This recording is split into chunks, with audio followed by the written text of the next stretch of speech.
Hey, nice to have you here today. And today I'd like to talk to you about the importance of non-resistance to your experience and how that can help you in all ways to uh, achieve what it is that you want to achieve in your life in the most efficient way possible and in the most harmonious way possible, and also definitely to allow you to experience your life in a much more enjoyable way.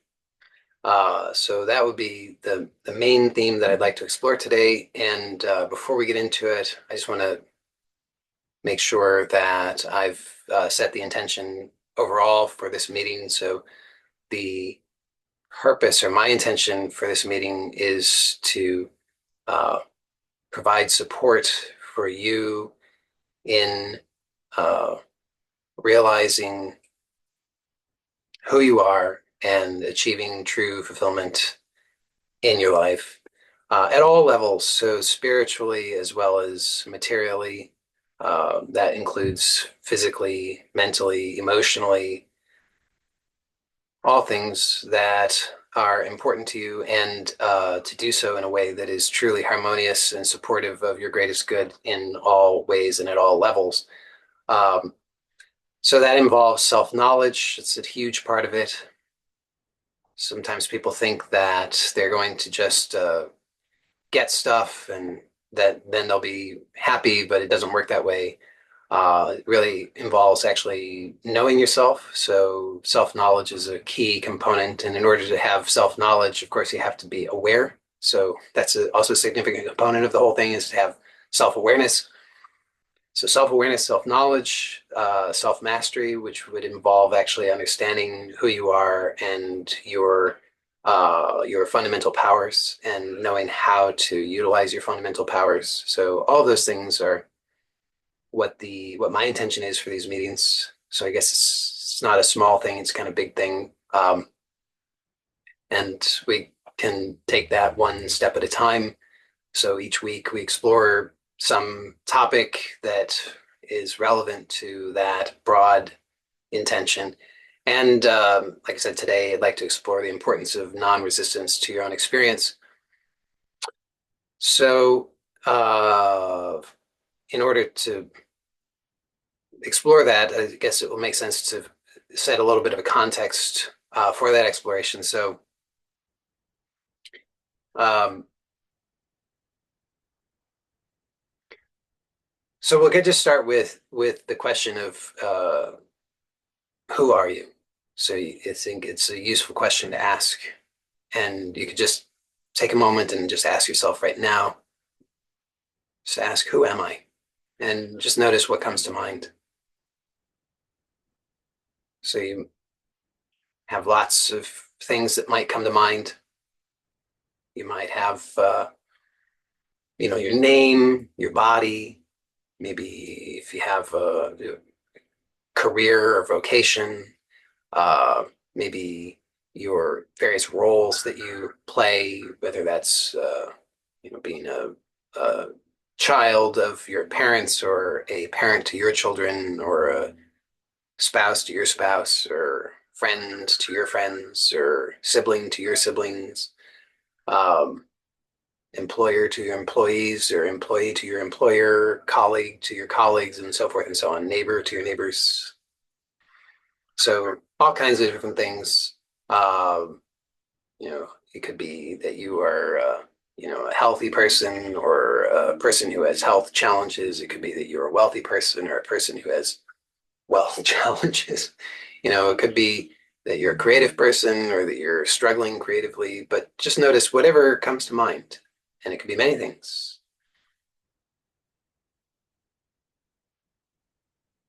And then notice that all the things that come to mind are things that come to mind. So you can notice that you are aware of all the things that come to mind.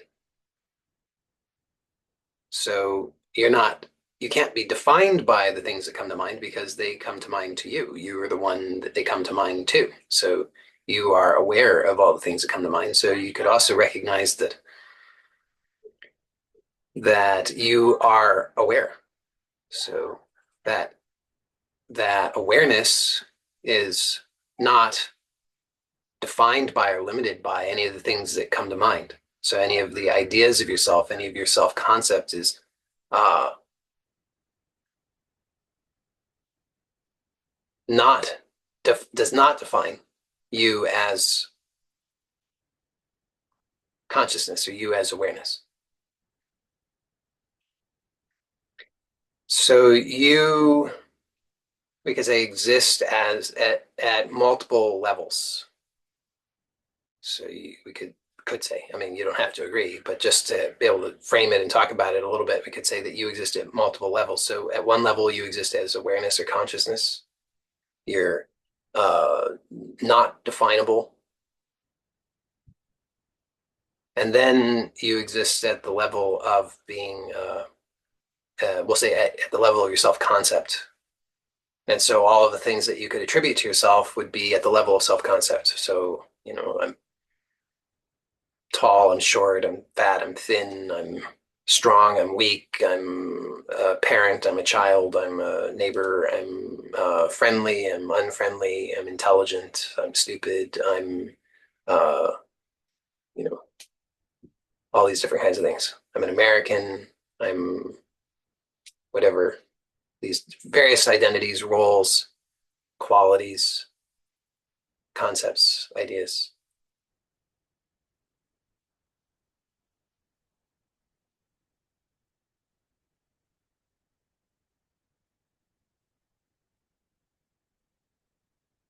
And you could notice that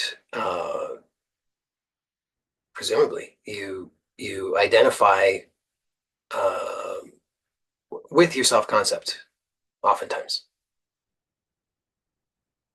I mean, almost all of the struggles that we have are struggles with our self-concept. So you know, I want something that I perceive that I lack, but that's a concept. So it's at the level of concept. So we could be dismissive of that. We could say, well, it's just concepts. It doesn't matter. Well, fine. Good luck with that, though. I mean, like you could just keep dismissing it, but probably at some point you will freak out if you're not already freaking out about some of those things, right? I mean, if like you're not sure how to feed yourself or clothe yourself or shelter yourself, then maybe, quite possibly, you'll freak out about that. So for most of us, dismissing the self-concept is not a uh, is not a sufficient strategy for achieving what it is that we really want. I mean, it is for some people. Yeah, some people are able to pull that off. So some people are able to just dismiss the self-concept and recognize that who they really are is that which is aware of everything that comes through their mind. So all the content of mind is actually not who they are. And so this is a possible path. This is path of what I would say is the path of the renunciate. So to just say, I'm not this, I'm not that, right? I am not this, I am not that. So I'm not the body, I'm not the mind, I'm not my desires, I'm not the roles, I'm not the qualities, I'm not any of these things. So none of that matters. I am awareness. I am awareness. I'm awareness. And so if you can pull that off, then good for you. Good luck. But for the majority of us, that doesn't work. For the majority of us, we have too many attachments, and so we want to have a different approach that can work for us. And what I've proposed many times, and I'm proposing yet again, not a big surprise. I guess it'll be a surprise if I ever don't propose it, is that there's another path of attainment, and the path of attainment is not entirely distinct from the path of the renunciate. I mean, there's overlap because fundamentally either way, there is a an aim of a deepening recognition that I am that which is untouched by all of the changing phenomenon. So that's useful. That's important. Some some degree of that is necessary, but it's just a matter of degree and balance. With the path of the renunciate, that's all that's everything is just the renouncing of the temporary and transitory. And with the path of attainment, that's done in balance with um, achievement of mastery at the levels at other levels. So at the level of self-concept, at the level of manifestation. So um, so what I am exploring here in these meetings is the path of attainment, the path of accomplishment.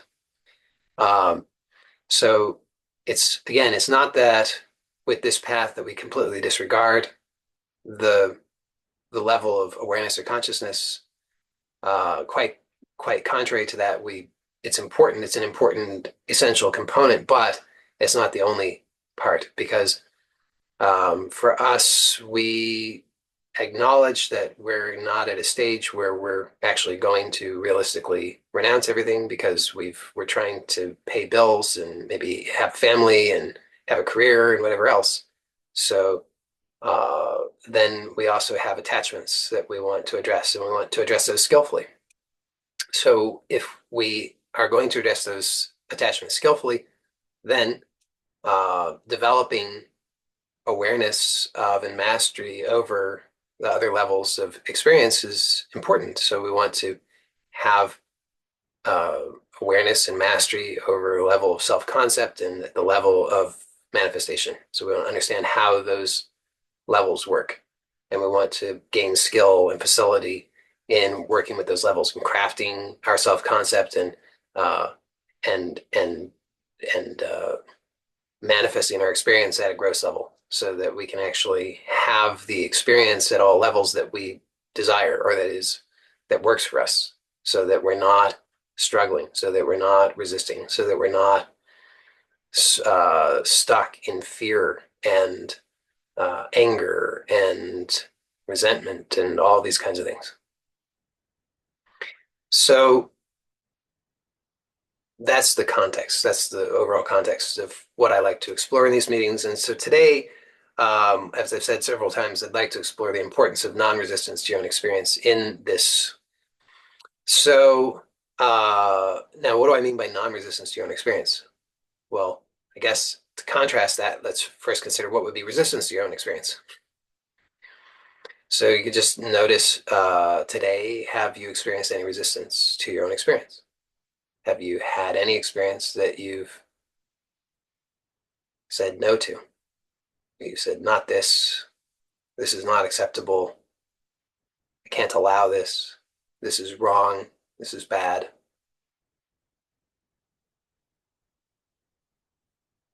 And I imagine probably for the majority of you, if you're honest about it, then the answer to that would be yes. If you manage to, get an hour into your day without having some kind of resistance, then that's sort of an extraordinary feat.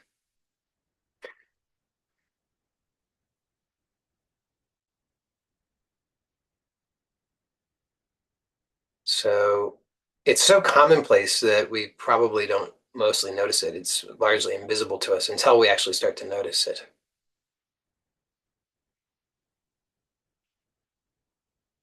But surely the world does not encourage us to have awareness of our resistance to our own experience. It's so commonplace. Most people wouldn't even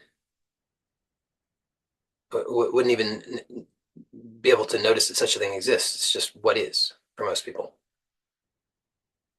It's just how life works for most people.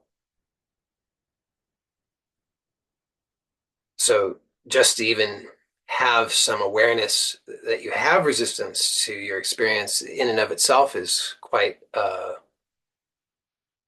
accomplishment because it's very unusual.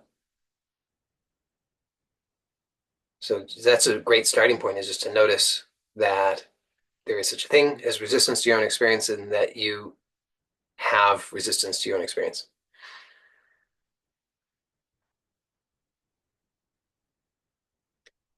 So then we could start to be curious about what exactly is it? I mean, like on the one hand, we can notice that we have it. We can notice that we have resistance, but now what are we actually talking about? So you could actually start to explore a little bit more directly for yourself right now and notice what is that when you have resistance? What is that experience of resistance?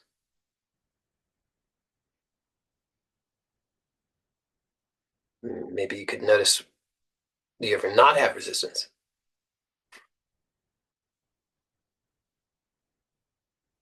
So if you ever don't have resistance, then you could contrast resistance and non-resistance. So that could be a really interesting exploration. It can be very enlightening, actually. So why don't we just take a moment to explore that? And with this kind of exploration, sometimes some of our minds are, they're like very serious. They're very serious, and they're looking to, get the right answer and to do it correctly, and which is on the one hand, there's something very uh, noble about that. But for the purpose of this exploration, I would invite you to something more playful. So don't worry about getting the right answer or figuring it out. Apply yourself to this exploration sincerely to the best of your ability, but let it be more playful.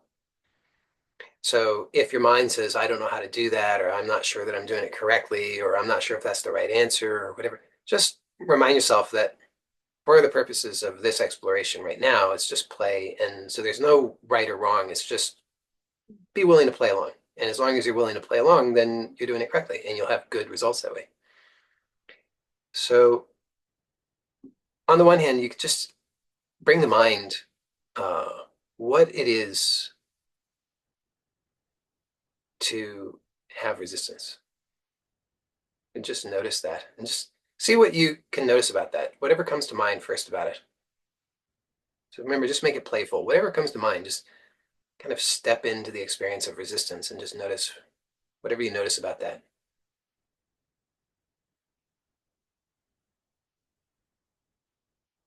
And then on the other hand, you could notice or imagine what non-resistance is. And again, remember, let it be playful. So just allow yourself to step into that as a possibility. And if your mind says, I don't know how to do that, I'm not sure if I'm doing it correctly, just play. And then you're doing it correctly. Just imagine that possibility of non-resistance. And to whatever degree it's possible for you right now, just step into that so that you're just actually really stepping into it. And then just notice from this point of view, whatever you notice, first thing that comes to mind, whatever that is. And you don't have to judge what that is, or it doesn't have to be right or wrong. It's just whatever comes to mind, whatever seems to be associated with that for you right now. Now, on the one hand, you could imagine or step into this point of view of resistance. So you feel resistance. To whatever degree you can do that right now. Remember, just let it be playful. And just notice whatever the first thing that comes to mind is about that. It doesn't matter if it makes sense or if you think it's right or wrong. Just whatever the first thing is that comes to mind when you just allow yourself to feel or imagine or step into resistance. And then, on the other hand, you could imagine or feel or step into non-resistance.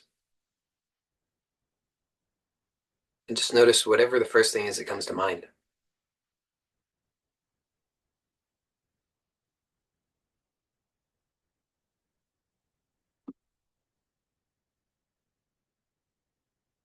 Then you could feel what is resistance. Just allow yourself to imagine that or step into that, feel that, experience that point of view, and just notice whatever the first thing that comes to mind is.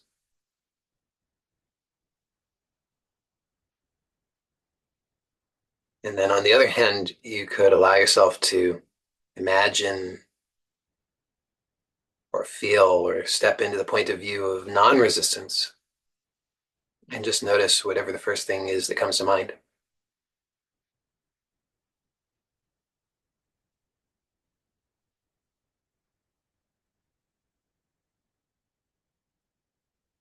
Well, now some of you will already find that it starts to get a bit blurry, this distinction.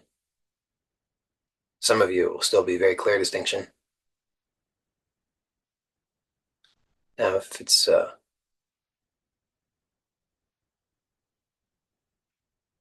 still a clear distinction, then that's fine. If it's not so clear, then if it starts to get blurry, this distinction between resistance and non-resistance, then maybe you start to get actually more clarity about non-resistance. You see, because at first we set it up like there's resistance and non-resistance, and so non-resistance is the opposite of resistance. It makes sense, except that actually, when what I'm talking about when I talk about non-resistance really is the something beyond that polarity. So it's not defined by resistance. Rather, it's outside of that paradigm. So it's so completely non-resistant that it's not even it even allows for what we would call resistance. So maybe you have some glimpse of that. If I just said those words, then I mean, even just saying them now, even having gone through that exploration, it might still sound like nonsense, like gobbledygook. What does that mean? Non-resistance. It's not defined by resistance. I mean, of course, non-resistance is defined by non-resistance. That's why the word is non-resistance. It has to be defined by resistance in order to be non-resistance. Seems like it, but then uh, when you actually start to experience directly what it is that's being referred to, then you start to realize, well, there's let's say a third possibility. This third possibility is it's neither resistance nor non-resistance in that paradigm, but it's beyond that. And what word are we going to have for that? I don't know. So we'll just use non-resistance. Somebody suggests flow, which is fine, except for then, but then maybe then we'd start to say, well, but then that's contrasted with what is not flow. Because this is how our minds work, right? Our minds are based on polarities. So as long as we're working at that level, then no matter what word we use, then the mind is going to contrast that with something else. So it's inevitable. Whatever word we use, the mind is going to try and grasp that, and it's going to try to make that something that's defined by whatever it's not. That's the law of polarity. So everything in this manifest reality, including thoughts, including concepts, including all of it, because they're all manifest at some level. So manifest doesn't just mean just the substance, the material substance, that tangible substance that you can touch, but anything that can be perceived or experienced. So all of that is defined by this by polarity. So if you think about uh, light and dark, so light has no meaning apart from dark. Dark has no meaning apart from light. So if we talk about, sometimes we'll talk about light that's, some sort of transcendental light, that's beyond the polarity of light and dark, and in which case then what we're talking about is something that cannot actually be understood. Just like the non-resistance that I'm pointing to is a non-resistance that cannot be understood because it's beyond the polarity. But just in the ordinary sense, light and dark are only defined by one another. If you had no dark, then there would be no light because it's a concept. It exists as a concept in mind. So the only way you can have a thought or a concept is when it's contrasted with something that it's not. Night and day, up and down, here and there, self and other. All of these are polarities.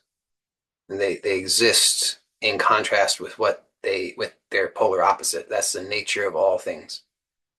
Desirable, undesirable, pleasant, unpleasant, pleasure, pain, wealth, poverty, all these things exist as polarities. So they exist by defined by what they are not. So it's a really fundamental principle that governs all of creation.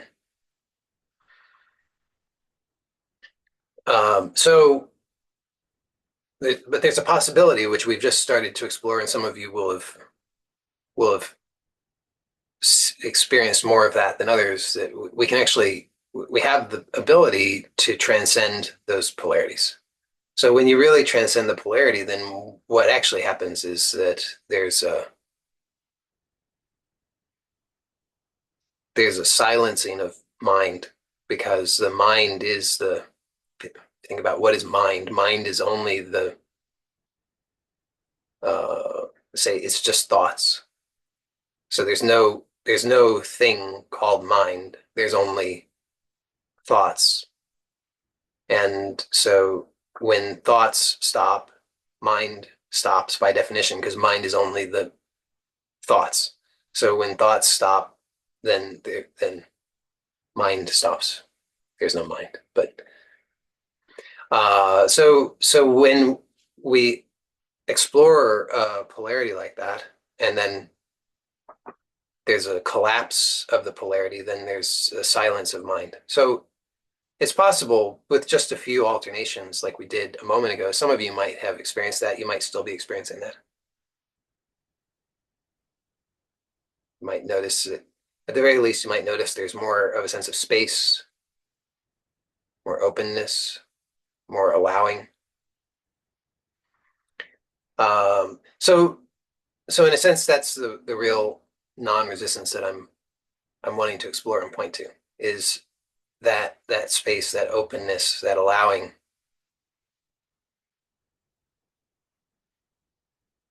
So we have desires that we want to fulfill. And this is happening every, more or less every moment of every day. I mean, I guess a few rare exceptions to that, but for the most part, we have desires and we're wanting to fulfill those desires. So that could be very, very ordinary kinds of desires that you don't even really notice much because the fulfillment of them seems so trivial and simple. Like you have a desire to breathe and you do. You have a desire to drink water and you do. You have a desire to urinate and you do. I mean, these we have these kinds of desires that we are fulfilling, satisfying almost every moment of the day.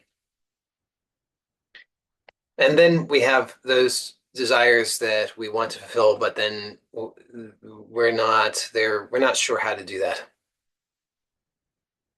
These are more of the kinds of desires that lead people to come to meetings like this. So we have a desire, you want more money, or you want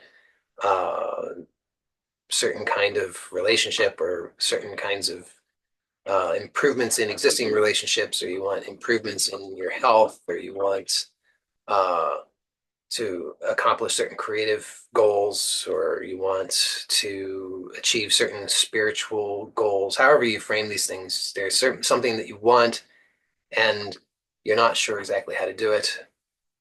It doesn't seem as simple and straightforward as just breathing or drinking water or something like that. So you have these desires and you don't know how to fulfill them, or you're not sure how to fulfill them. And so this leads you to pursue how you might discover how to do that. So this involves learning more about yourself. So learning more about what are your creative powers? How is it you create your experience?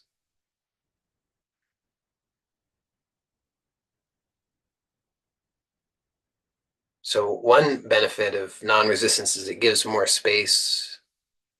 So there's more room for observation, not as caught up in things, so reactive.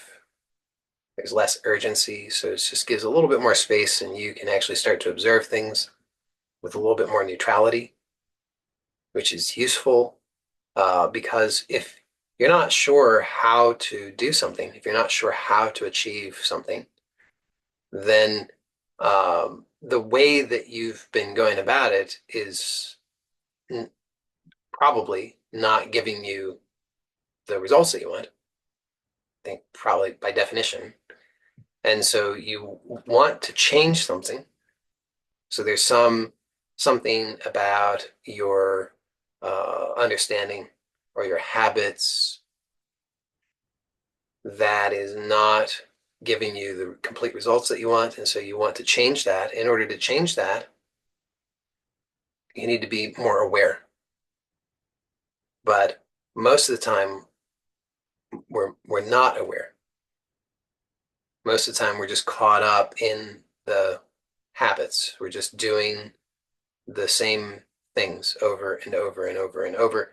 And so, in order to make a change, it's necessary to actually have a new perspective. Instead of being caught up in it, you need to have a perspective so you can kind of a little bit get out of it so that you can see it and observe it. So, to actually slow down is useful. And then but this non-resistance is really important for that because if you're resisting, then you're going to be caught up. The resistance creates friction. The friction will be experienced as discomfort or pain, which creates more of a sense of urgency, which creates more of a sense of attachment. So then there's just a tendency just to be lost in the whole thing, just caught up in the automatic habits, lacking awareness. So non-resistance offers the possibility of actually observing, noticing what's actually happening.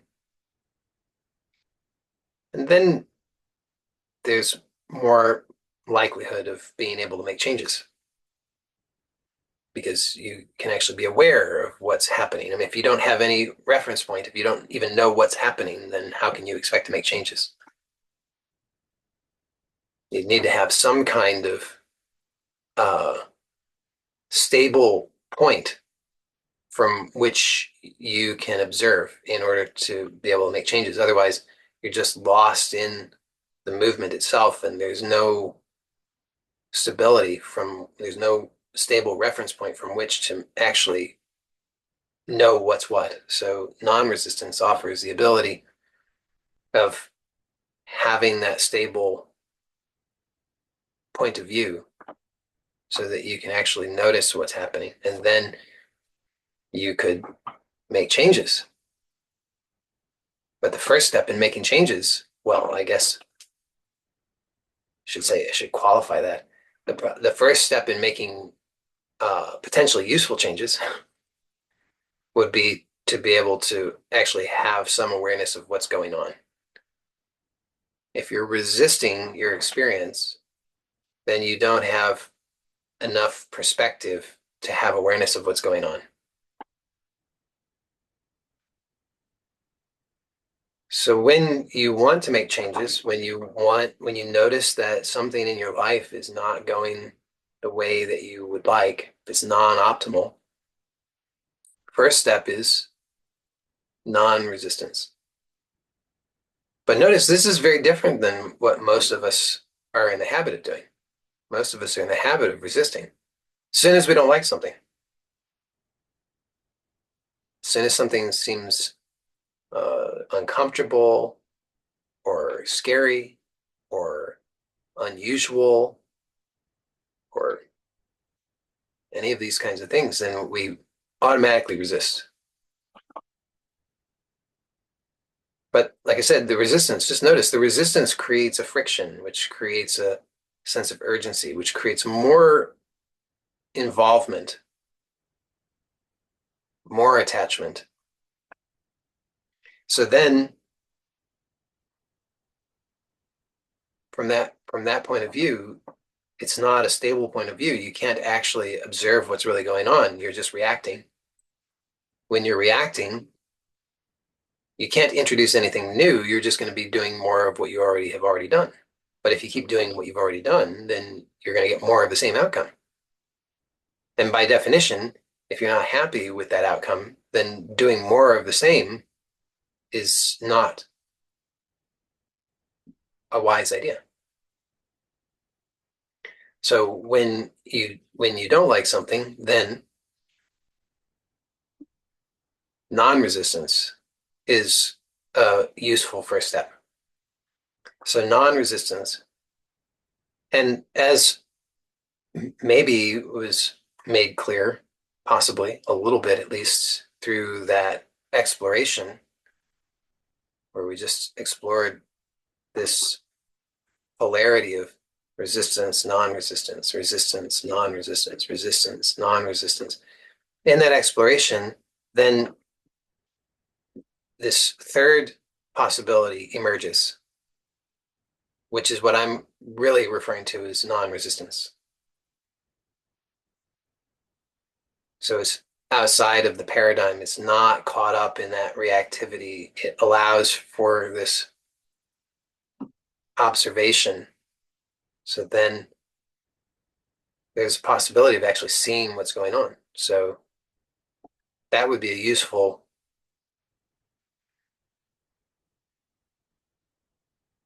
practice, let's say. When you notice that you are not satisfied with the experience, and you notice that there's a reaction, a resistance, a friction, an urgency, a tension, then you could choose for that to be the reminder for you to just explore that polarity of resistance, non-resistance. You could do that with any polarity. If there was some other polarity that seemed to be more in your face in the moment, if it was like fear and non-fear, or fear and safety, or whatever you frame that for yourself, whatever that polarity is, you could just explore that in that moment. Or if it's like, you know, need and non-need, or how whatever seems to be in your face, whatever that is, you could explore that polarity in this way. So again, you just step into, feel the one side of the polarity, just notice something about it, and then feel and step into the other side of the polarity and just notice something about it. And then you just feel and step into the first side of the polarity and just notice something about it. And then you just feel and notice something about the second side of the polarity and notice something about it. So you just alternate between them. And then what happens is that this third possibility emerges. I mean, it's always here. It's not like it's generated, but it emerges. It becomes clear to you that there's this third possibility, which is non-resistant, or which is outside of or transcendent of the paradigm that you were caught up in. So now you have this little bit of space, and then you could actually just observe what's going on, and you could notice, what is it that you want? So this is such an important question that I bring up so often, but I think um, the how useful this question is I probably have not made it as clear as I could, so I'll see if I can make it even clearer. So it's not even just um, so you can ask that question, what do I want? Um, in order to get some big overarching goals, which can be useful if you want to focus on those to attain those goals. It can be useful, and I've often presented it in that context. So uh, the context often that I presented it in is be clear about what are those overarching goals that you want to achieve right now in your life. Ideally, it's best if you don't try to achieve more than three at any given time, because if you do, then you dilute your attention too much. Better yet, if you can just focus on one, maybe two. Um, so then that's one way that I've often presented it. So these kind of overarching goals, what are the things that are really most important to you that you've been struggling with? So if you've been struggling with feeling like you're financially lacking, and that's really stressful for you, then maybe you get clear that what you want is you want to achieve financial independence, let's say. And then you'd probably want to be clear about what that looks like specifically. So what's the specific amount of money, and when will you have that by? If you have clarity about the means by which that will come to you, then great. If not, then that's that's fine too. But just define it for yourself with however much clarity is possible for you without forcing it, but just naturally allowing that to emerge from you, what it is that you actually want. So that's the way that I often present it. But you can also use this in the moment. And it's really useful to ask the question in the moment, what do I want? Because if you find that you're experiencing resistance, if you're experiencing stress, if you're experiencing frustration, if you're experiencing uh, procrastination, if you're experiencing anger, then those are all away from orientations.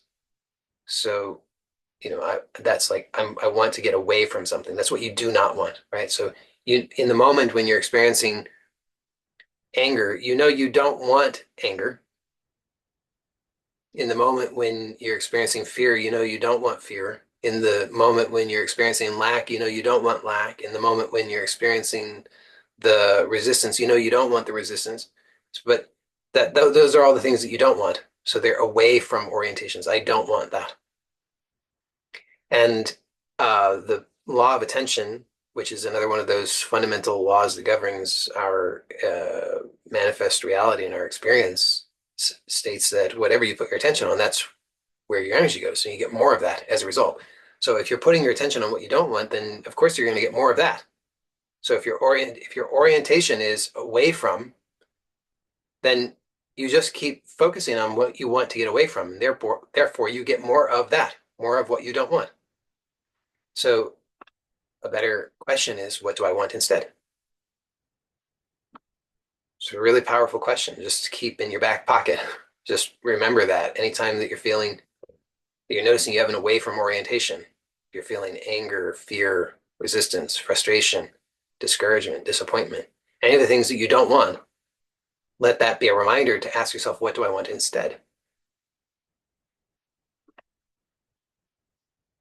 Uh, so then when you know what you want, you have clarity about what you want, then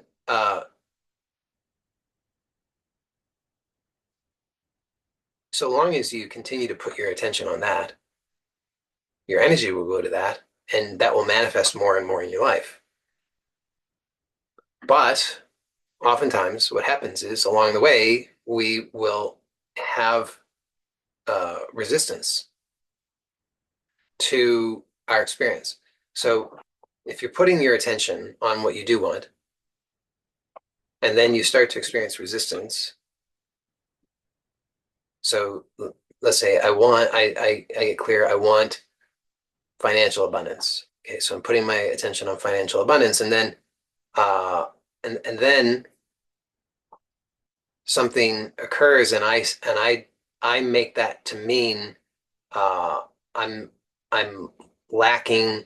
I don't have enough. I'm afraid I will never have enough. I don't know how to make this work. Nothing works out for me. Like I get an unexpected bill in the mail, or I didn't, or some payment that I was expecting to receive fell through, and all of a sudden now I'm feeling like my life is in jeopardy. Everything's in danger. So now I'm experiencing resistance. So maybe just a moment ago, I was putting my attention on what I do want. I was putting my energy toward that.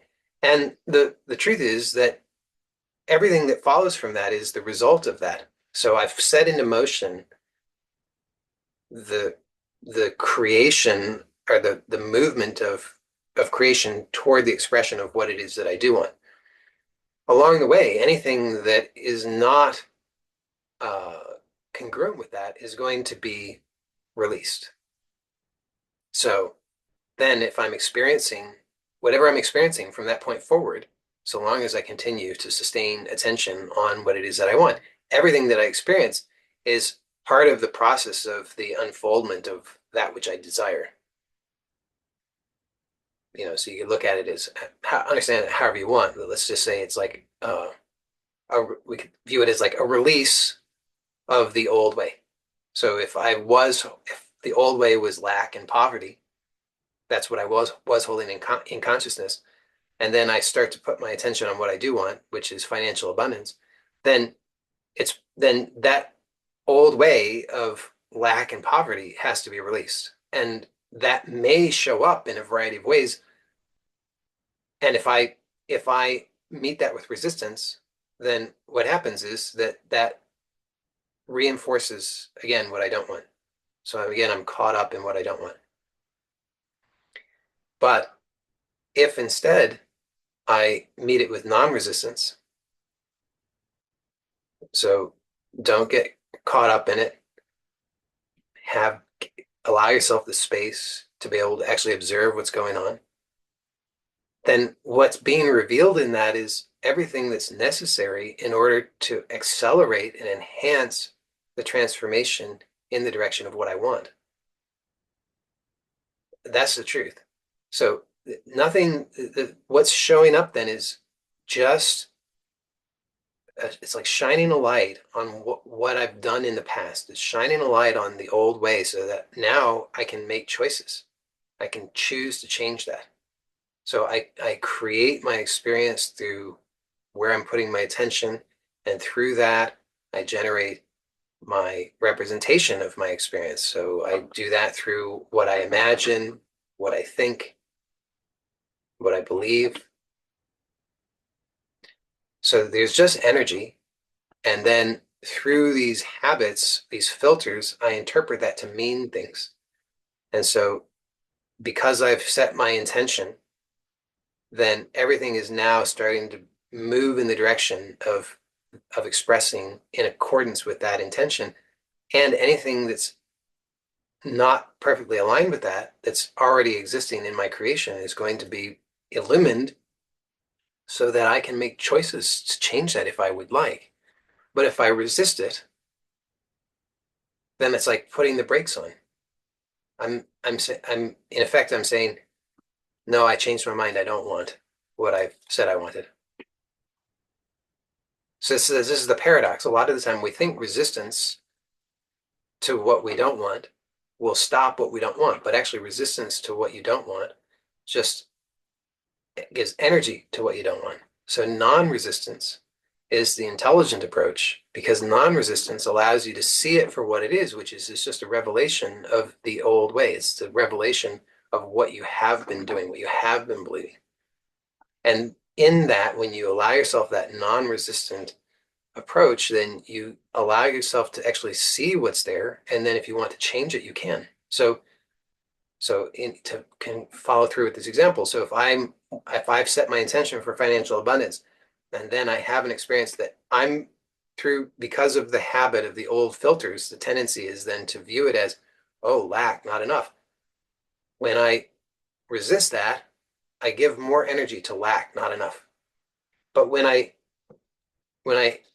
engage with non-resistance, so I give myself this space, then I can actually look at it honestly, and I can just recognize what's here, what is this actually? So there's just really, the truth is there's just energy.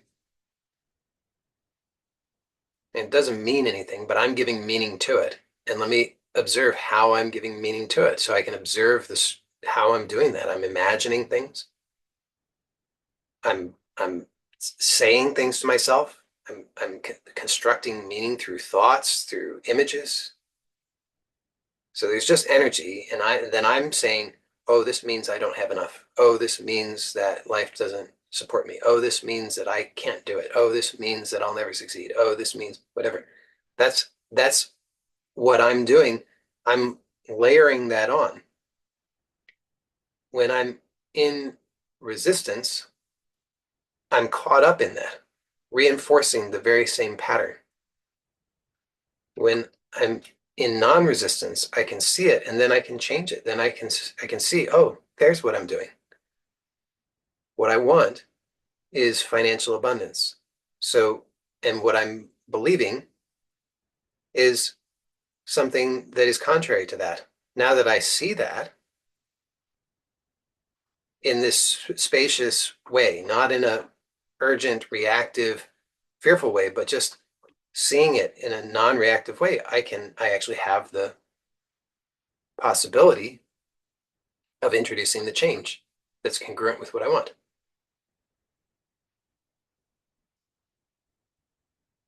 Somebody's asking if this is what I have used to help myself with things. Yes, this is what I'm describing exactly. So every problem that I've had, fundamentally, this is what I'm describing, is this is how that problem was perpetuated. And that the problem was perpetuated by resistance, and through non-resistance, I have been able to introduce and sustain what it is that I want. So when something occurs that I have a reaction to, then all that's telling me is that it's just pointing out that I have conditioning there. So the reaction is conditioning. And that conditioning, if the reaction is a reaction that I perceive as unwanted or undesirable or negative or painful, then what that's telling me is that that conditioning is non-optimal. Now, if I resist it, then what I'm doing is fundamentally saying, give more energy to this that I don't want, which is unwise. If I have non-resistance, then it allows me to actually see what is this composed of. And then I can reorganize how it's structured. So if the thought is, if I'm hearing a thought like an inner narrator that's saying something, I can change that. If I'm imagining something, if I'm imagining exactly what I don't want, I mean, just notice how often you do that, right? You imagine exactly what you don't want. You say, I want financial abundance, and then something occurs, and then you imagine, oh, I'll be destitute. I'll be living under a bridge. So but if I'm caught up in the reaction by resisting it, then I don't have the ability to actually observe what I'm doing because I can't slow down enough. I'm not going to see it as an opportunity. Instead, I'm going to feel uh, negative emotions toward this. I'm going to feel that I'm a victim. I'm going to feel angry. I'm going to feel resentful. I'm going to feel fearful. So when there's non-resistance, then I'm allowing all of it. And in allowing all of it, I can actually observe it. And then in the observation, I can introduce changes. So I can notice, oh, that's what I'm doing. Oh, I'm imagining this. Well, what is it I want instead? Let me imagine that. And the amazing thing is, I say it's amazing. I mean, it's amazing, and it's also exactly just what the law is described. I mean, so the law of attention is whatever you put your attention on consistently, you get more of that. So when I just continue to resist, then I continue to energize those old ways. So if I'm imagining that I'm going to be destitute living under a bridge, then I'm continuing to give energy to that, whether that produces that specific manifest outcome or not is irrelevant, because what definitely is happening, the more I reinforce that, the more I tend to imagine that. And that's the real problem. The actual problem is what I'm imagining. Because I mean, like by virtue of the fact that I'm imagining it, it means that I'm still alive. So the it's not like I haven't died yet. So I have enough life force that I'm able to imagine something, and yet I'm using that life force to imagine exactly what I don't want, which is what I experience as painful. So the real problem is what I'm imagining, and I can change that now, but I can only change that when I have the awareness. I can only have the awareness if I am willing to have non-resistance. So what I'm proposing is just to put it into like a step-by-step procedure is whenever you notice that you are having in what you would consider to be a non-optimal experience, you can allow that to be a reminder for yourself to uh, to to enter into a non-resistance. And how can you do that? Any way that works for you. So one way that I propose, it's not the only way, but it's just a pretty easy and accessible way for those who don't have another way, is you can just explore the the polarity in the way that I've guided today until you'll notice that at a certain point there's a shift, and then it gives you that space. So once you're able to have that sense or perception of non-resistance, that allows you then to just be aware of what's actually happening, and then you can notice what you're doing and contrast it with what you want instead. So you can just notice, what do I want instead? Well, I want health. I want financial abundance. I want harmonious relationships. I want to successfully complete this creative project. I want to whatever. Notice that, and then just notice what you're doing instead. So, you're imagining something that you don't like. You're thinking something that you don't like. You're practicing feeling things that you don't like. And and then there'll maybe be other layers there that you have to continue to practice non-resistance with, because the other layers might surface where there'll be resistance that comes up like, but I can't, I'm a victim. This is how life is. Life is not fair. Why me? Poor me. When will it ever get easier? Why is it hard, easier for some people? So, like those layers will come up. But again, you can just keep noticing and telling the truth, which is that you've been doing that for how long? For a long time, and you know what results that gives you, which are not what you want. So instead of that, choose what you do want. And what I'm proposing is that non-resistance is a necessary component of that, because as long as you're resisting, then you're reacting mindlessly, doing more of the same, which produces more of what you don't want.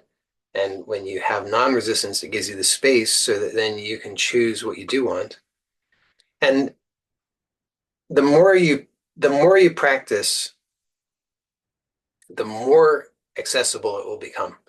At first, maybe it seems more challenging because you haven't practiced it. But like all things, the more you practice, the easier and more accessible it becomes. So don't give up just because at first it seems challenging.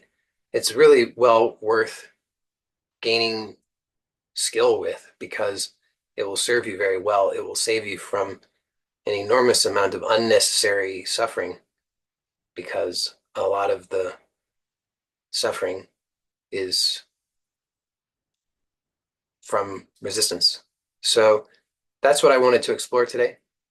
For those who are here live, we'll stay on for the group coaching. And for those who watch us on YouTube, I just want to say a few words. So if you are interested in joining these meetings live, you're welcome to do so. You can get the information to join the meetings live by going to my website and signing up there.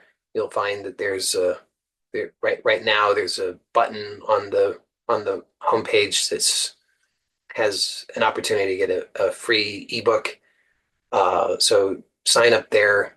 You'll get access to that free ebook, which gives coverage of 5 of the fundamental laws of creation, and also will give you the information so that you can join these meetings live. And when you join these meetings live, you also have the benefit of being able to participate in the group coaching, which follows. So that's an awesome opportunity if you want to ask questions or be coached through something live here during these meetings. So again, that opportunity is available, and I'll provide a link in the description. It's joeylott.com is the website. And then for those who are interested in my support in a more uh, call it intensive process whereby I can support you in achieving your goals. You may be interested in the Manifesting Truth program. It is a paid program that I offer. It is a 9-week program where you actually get 9 weeks of group coaching every week, as well as 9 fundamental lessons and the fundamental simple practices that allow you to achieve these results in your life. So if you're interested in that, you can check that out at joeylott.com/manifesting-truth. So for those who are watching or will watch this on YouTube, I'm just going to end this recording in a moment. So blessings to you and bye for now. And